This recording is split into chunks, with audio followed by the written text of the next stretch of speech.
तो good morning दोस्तों, कैसे हैं आप सभी। उम्मीद होगा आप अच्छे होंगे, मस्त पढ़ रहे होंगे मुस्कुराते हुए।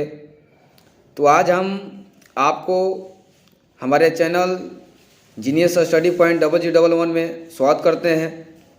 क्योंकि आज का जो हम लोग क्वेश्चन लाए हैं, मतलब जो टॉपिक लाए हैं, वो टॉपिक एकदम तड़कता फड़कता एकदम गरम मसाले की तरह है। इसलिए आप टॉपिक को, मतलब जो क्वेश्चन दिया गया इसमें जो भी बताया जाएगा, देखना ना भूले। बिना वीडियो को स्किप किए हुए आपको देखना है, समझना है। क्योंकि ये जो क्वेश्चन है बिहार बोर्ड 2024 के मोस्ट वीवीआई क्वेश्चन है, जिसमें से 50 क्वेश्चन होंगे। और इसका हम जो पार्ट 1 है, पार्ट 1 बना चुके हैं। जो हिंदी का आपका 12th का है, वो हिंदी का जो पार्ट 1 जैसे गद्य का जो होता है, गद्य का बना दिया गया है। ये जो दूसरा आपका दिया गया है, इसमें जो आपका काव्य खंड है उसका दिया गया है, इसमें बताया जाएगा काव्य खंड के बारे में। और ये जो सारे क्वेश्चन का है ऑब्जेक्टिव है, इसलिए आप सारे क्वेश्चन देखिए, बिना स्किप किए वीडियो को देखिएगा। तो हमेशा मैं लिख के देता हूँ, फ़ायदा होने वाला है।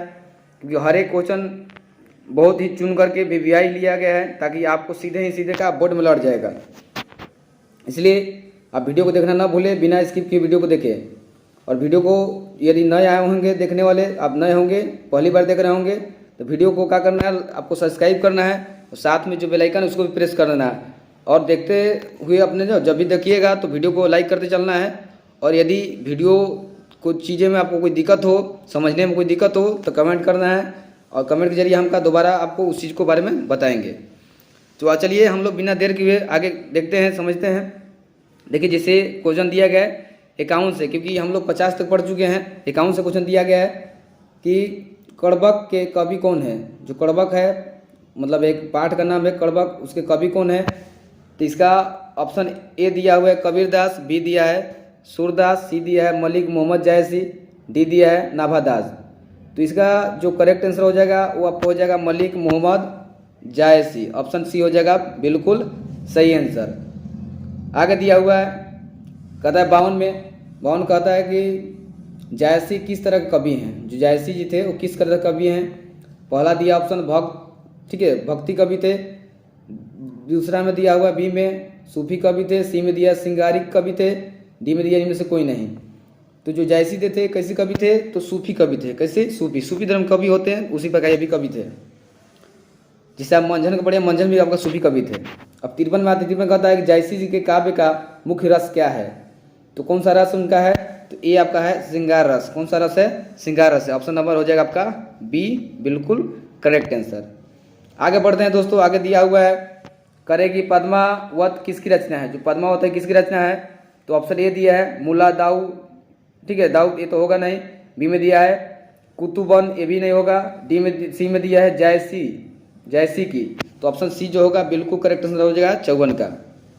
आगे बढ़ते हैं। आगे कर रहा है हमारा 55 में सूरदास किस भाषा के प्रसिद्ध कवि हैं। तो सूरदास किस भाषा के प्रसिद्ध कवि हैं, तो ऑप्शन ए दिया अवधी, बी दिया है खड़ी बोली, सी दिया है ब्रज भाषा, डी दिया है मैथिली।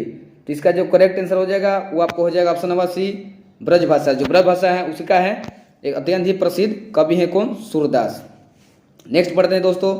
नेक्स्ट दिया है 56 में, 56 कहता है सूरसागर किसकी रचना है। जो सूरसागर किसकी रचना है, तो सीधा पकड़ लेंगे किसका रचना है, इनका सूरदास के। किसका है? सूरदास। उनका नाम से यहाँ पे दिया हुआ है।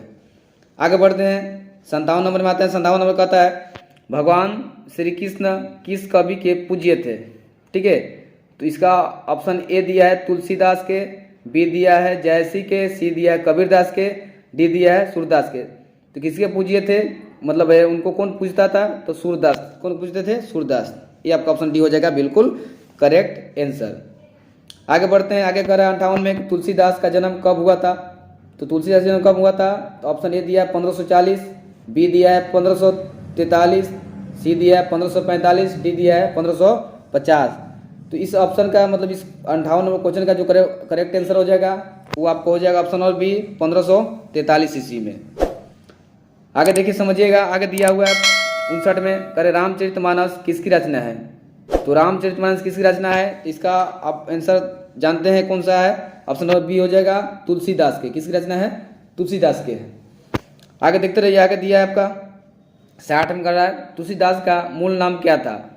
तो तुलसीदास का मूल नाम क्या था, ऑप्शन ए दिया है बम भोला, बी दिया है राम भोला, ठीक है, राम भोला, और सी दिया है हरि बोला, और डी दिया इनमें से कोई नहीं, तो ऑप्शन जो बी होगा, जिसका नाम क्या था, राम बोला। क्या नाम था, राम बोला नाम था किनका, तुलसी जी का मूल नाम। मूल नाम मतलब बचपन के नाम होते हैं।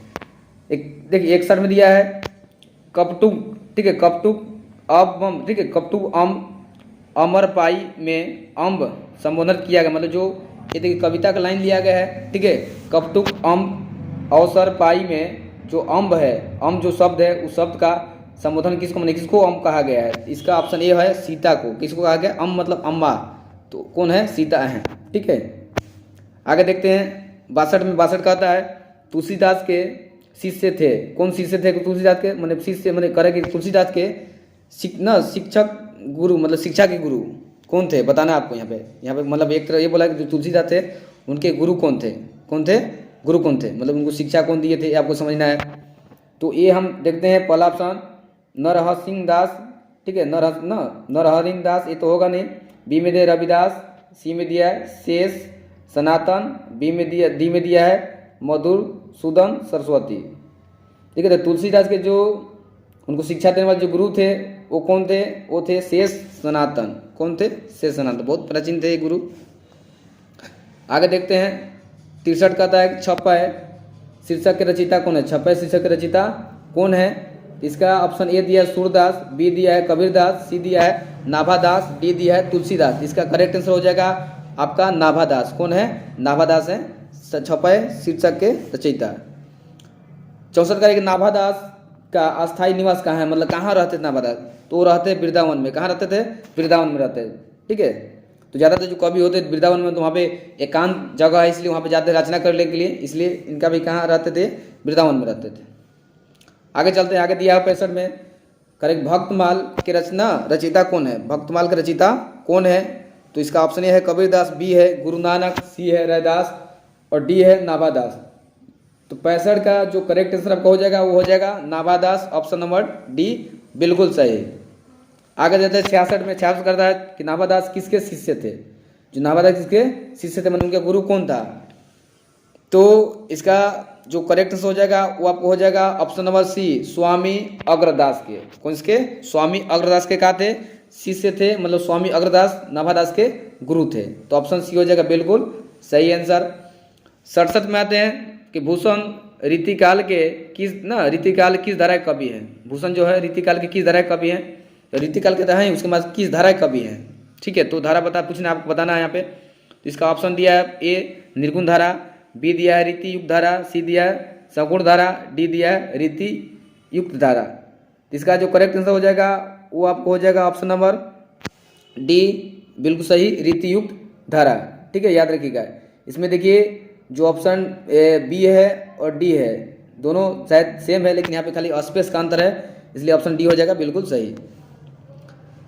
68 कह रहा है कि कवि प्रथम पद, मैंने कवि जो पाठ है, कवि पाठ के प्रथम पद कौन उसमें बोला है कि जो प्रथम पद है, ठीक है, कवि जो कविता है, कविता में जो प्रथम पद है, तो प्रथम पद किस रस से लिया गया, ठीक है, उसमें कौन सा रस है वो आपको बताना है।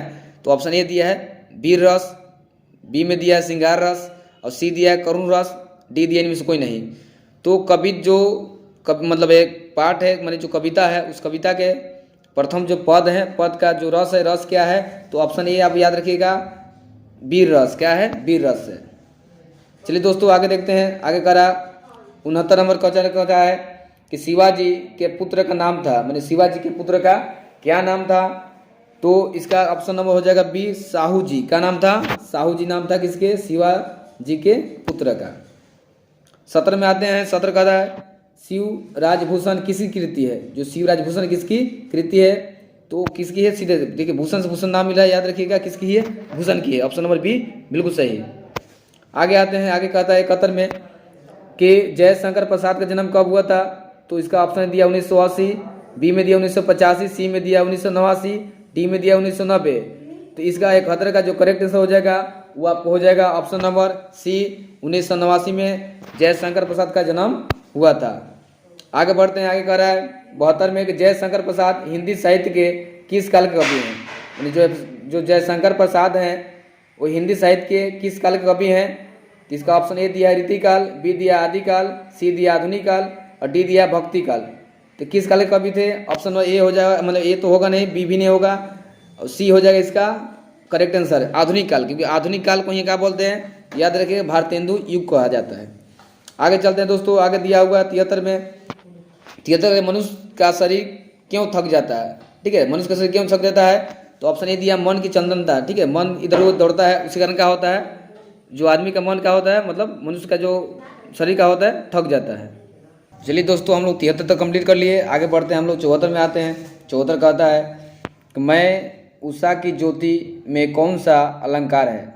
मैं उषा की ज्योति में कौन सा अलंकार है? अलंकार पूछा रहा है यहाँ पे, तो इसका ऑप्शन ए दिया है सलेश, बी दिया है अनुप्रास, सी में दिया उपमा, डी में दिया हुआ यमक। इसका कौन सा अलंकार हो जाएगा?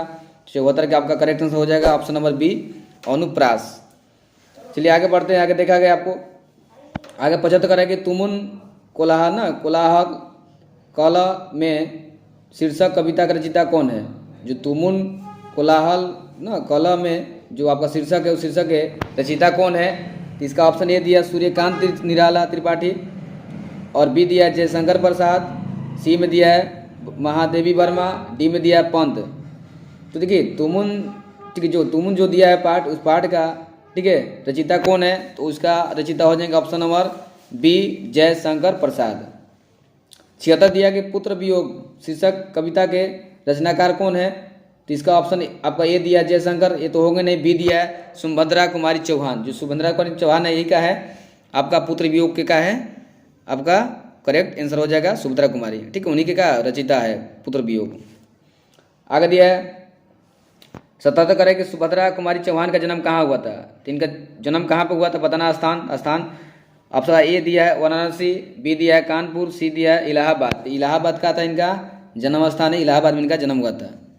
और वीडियो को यदि आप देख रहे हैं, समझ रहे हैं, आपको इससे कोई फ़ायदा हो रहा है, क्योंकि फ़ायदा तो हमेशा होगा आपको वीडियो से, क्योंकि बहुत ही मतलब अच्छे क्वेश्चन को लेकर सजा कर लाया गया आपको, क्योंकि हर एक क्वेश्चन आपको एग्जाम में आने योग्य है क्वेश्चन, इसलिए आप क्वेश्चन को देखिए, समझिए, और हो सके तो वीडियो को क्या करें, लाइक करें, कमेंट करें, और अपने दोस्तों का शेयर भी करें, ताकि आपके भी दोस्त देखें, समझें, और उसको भी क्या हो लाभ हो। और यदि आप नए होंगे चैनल पर, तो चैनल को सब्सक्राइब कर लेना है, साथ में बेल आइकन भी प्रेस कर लेना है। ठीक है, यदि आप PDF प्राप्त करना चाहते हैं इस वीडियो का, तो PDF भी आपको मिल जाएगा। हमारे जो आपका चैनल है हमारा, और उस चैनल पर जाकर के आपको, जिस चैनल का नाम है जीनियस स्टडी पॉइंट 0011, उस चैनल पर जाकर के जाने के बाद जो डिस्क्रिप्शन बॉक्स है वहाँ पे क्लिक करना है, क्लिक करने के बाद मोर पर क्लिक करना है, वहाँ से आपको व्हाट्सएप ग्रुप का लिंक मिलेगा, वहाँ पे लिंक ज्वाइन होकर के आपको जब ज्वाइन होएगा तो वहाँ से आपको PDF प्राप्त हो जाएगा। ये आपको करना है तो आप जरूर कर सकते हैं। ठीक है, ठीक है। 78 का रहा है, 78 में समझिए, 78 का पितृ ना 78 कहता है पुत्र वियोग शीर्षक कविता में कवित्री का खिलौना क्या है? तो कवित्री ना खिलौना क्या था? उनका बेटा था, क्योंकि देखिए उनका बेटा खिलौने की तरह था, क्योंकि उनका बेटा का ऐसे ही मृत्यु हो गया था। तो उनका मतलब इसे खिलौना ना है, जिस ईश्वर जो हम लोग खिलौना की तरह ही समझते हैं, जब मन तब कुछ भी कर सकते हैं हम लोग के साथ। हो आगे दिया है 79 में सुभद्रा कुमारी चौहान के पति का नाम क्या था? तो सुभद्रा कुमारी चौहान के पति का नाम क्या था? तो इसका ऑप्शन नंबर डी हो जाएगा Thakur Rampreet Singh. Option number D का हो जाएगा ठाकुर रामप्रीत सिंह हो जाएगा करेक्ट आंसर। 80 का था सर, 80 का था कवियों के कवि किसे कहा गया? देखिए कितना शानदार क्वेश्चन, बहुत ही शानदार है क्वेश्चन कि कवियों के कवि किसे कहा गया है, मतलब कवि के भी कवि हैं, वो कौन है? तो इसका ऑप्शन ए दिया है शमशेर बहादुर सिंह। कौन है? शमशेर बहादुर सिंह को कवि को कवि कहा गया है। आगे देखते हैं सर, आगे कह रहा है कि उषा का जादू कब टूट जाता है? तो उषा का जादू कब टूट जाता है? सूर्योदय होने पर। जब सूर्योदय होता है तो उसका जादू क्या होता है? कट मतलब टूट जाता है, भंग हो जाता है। ऑप्शन ए हो जाएगा सूर्योदय के होने पर। नेक्स्ट कह रहा है 82 में शमशेर बहादुर सिंह ने 1978 में किस देश की यात्रा किए थे? तो किस देश गए थे? तो गए थे सोवियत रूस। कहाँ गए थे? सोवियत रूस गए थे। कौन? शेरशाह बहादुर 1978 ईस्वी में। नेक्स्ट कह रहा है 83 में मुक्तबोध ने सितारा किसे कहा है? ठीक है, मुक्तबोध ने सितारा किसे कहा है? इसका ऑप्शन ए हो जाएगा नेता, बी हो जाएगा जनता, और सी हो जाएगा आकाश के तारे को, और डी हो गया इनमें से कोई नहीं। तो इसका जो करेक्ट आंसर हो जाएगा वो आपको हो जाएगा बी जनता को कहा कहते थे, सितारा कहे थे कौन? मुक्तबोध ने। 84 का मुक्तबोध के अनुसार, ठीक है, गचाला कहाँ से उड़ती है? तो मुक्तबोध के अनुसार गचाला कहाँ से उड़ती है? जनता से। जनता ही सब कुछ है देश का, जो देश का भविष्य किसी जनता के हाथ में हो, तो जनता ही सब कुछ का है। ग्वाला, ठीक है, ग्वाचाला किसको कहा गया? जनता को कहा गया है मुक्तबोध के अनुसार। अब 85 का मुक्तबोध किस सप्तक के कवि हैं? सप्तक दिया है, तो सप्तक की कौन कवि है? तो इसका ऑप्शन ए दिया है, तार सप्तक। किस कवि है? तार सप्तक के कवि हैं। आगे देखते हैं हम लोग 86 में। 86 कह रहा है कि जन, ठीक है, जन जन का चेहरा एक ना, जो जन जन का चेहरा एक है उसके रचनाकार कौन है? तो जन जन के चेहरा एक में इसका रचनाकार हो जाएगा, ठीक है, गजानन माधव मुक्तिबोध। कौन है? गजानन माधव मुक्तिबोध का है जन जन चेहरा के रचनाकार हैं। तो ऑप्शन ए हो जाएगा बिल्कुल करेक्ट आंसर। आगे देखिए दोस्तों, आगे क्या दिया है? 87 का रघुवीर साहब ने कौन सी कविता लिखी है? तो रघुवीर साहब ने कौन सी कविता लिखी है? वो आपका लिखी है अधिनायक। कौन सा कविता लिखी है? अधिनायक कविता लिखी है। ऑप्शन सी हो जाएगा आपका करेक्ट आंसर। आगे देखते हैं 88 का 88 कि हरचरण कौन है? ठीक है, हरचरण कौन है? तो ऑप्शन ए दिया है घर का नौकर, बी दिया है एक आदमी, ठीक है, आम आदमी, सी दिया है एक चरवाहा, डी दिया इनमें से कोई नहीं। तो कौन था आपका हरचरण? वो था घर का नौकर था। आगे देखते हैं दोस्तों, आगे दिया है 89 में दिल्ली मेरा प्रदेश क्या है? दिल्ली मेरा जो है प्रदेश वो क्या है? कैसी विधा है बताना, आपको विधा बताना है कि दिल्ली मेरा प्रदेश बताना है। तो क्या देखिए, पहला ऑप्शन दिया निबंध, तो सीधा क्या हो जाएगा? ये निबंध ही है कि दिल्ली मेरा क्या है? प्रदेश का है, निबंध है। 90 मात्र 90 कहता है रघुवीर साहब का जन्म कब हुआ था? तो जो रघुवीर साहब का जन्म कब हुआ था? तो ऑप्शन नंबर ए दिया है 9 दिसंबर 1929 को। कब हुआ था इनका? 9 दिसंबर 1929 को रघुवीर साहब का जन्म हुआ था। 91 कहता है विनोद कुमार शुक्ल ने कौन सी कविता लिखी है? तो विनोद कुमार शुक्ल ने कौन सी कविता लिखी है? तो ऑप्शन ए है अधिनायक, ये तो होगा नहीं। बी में दिया है प्यारे नन्हे बेटे, क्या लिया है? प्यारे नन्हे बेटे को। तो इसका बी होगा आपका करेक्ट आंसर। एक इसकी रचना है विनोद कुमार शुक्ल का है। आगे दिया है 92 कह रहा है कि प्यारे नन्हे बेटे को कविता किस शैली के लिखी गई है? मैंने जो प्यारे नन्हे बेटे को ना, जो आपका कविता है उसकी शैली में लिखी गई है। तो वार्तालाप, ठीक है, कैसा शैली है? वार्तालाप शैली है, मतलब बातचीत वाला शैली है। तो चलिए हम वाला हूँ जो आपका 92 था 92 उसको हम देख लिए, समझ लिए। आगे हम बढ़ते 93 में। 93 क्या कह रहा है? कौन सी कृति विनोद कुमार शुक्ल की है? तो कौन सी कृति विनोद कुमार शुक्ल की है? इसका ऑप्शन ए दिया है गंगा तट, ये तो होगा नहीं। बी में दिया घास के दुबका आकाश, ये भी नहीं होगा। सी में दिया है सब कुछ बचा रहेगा, डी में दिया आंसू। तो जो विनोद कुमार शुक्ल है उनकी कौन सी रचना है? तो ऑप्शन सी हो जाएगा सब कुछ बचा रहेगा, ठीक है, ये है। 94 कह रहा है 94 अशोक कुमार ना, अशोक वाजपेयी का माँ का क्या नाम था? तो अशोक वाजपेयी के नाम का माँ का क्या नाम था? तो वो आपका नाम था, ऑप्शन नंबर सी हो जाएगा निर्मला देवी, ठीक है, निर्मला देवी अशोक वाजपेयी के माँ का नाम था। 95 कह रहा है कि हार जीत कविता में उत्सव कौन मना रहे हैं? मैंने हार जीत जो कविता उसमें उत्सव कौन मना रहा है? तो शासन दल। कौन मनाता है? शासन दल, मैंने नेता लोग मनाते हैं, ठीक है। अब देखते हैं कोई नेता जीतता है तो अपना उत्साह मनाता है, अब हारता है तो भाई तो शोक मनाएगा ही। 96 कह रहा है कि मतलब 96 कह रहा है कि एक पतंग आनंद में किसकी रचना है? तो ये बहुत ही बेहतरीन क्वेश्चन, आपको याद रखिएगा। ये आपको है अशोक वाजपेयी की। किसकी है? अशोक वाजपेयी की। आपका 10th क्लास में ही दिया हुआ है, तो ये भी आप याद रखिए क्योंकि 10th क्लास में जब दिया तो इसमें भी देगा आपको एग्जाम में। 97 कहता है कि ज्ञान, ठीक है, ज्ञानेंद्र पति के कौन सी कविता लिखी है? मैंने जो ज्ञानेंद्र पति थे, ठीक है, ज्ञानेंद्र पति जो थे उन्होंने कौन सी कविता लिखी है? तो गांव का घर, जो गांव का घर है उन्होंने क्या किया था? इस कविता को लिखा था। गांव का घर बहुत ही सुंदर होता है, जानते हैं आप।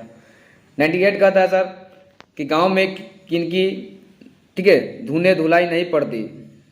किनकी ना धुने धुलाई, मैंने धुने सुलाई नहीं पड़ती।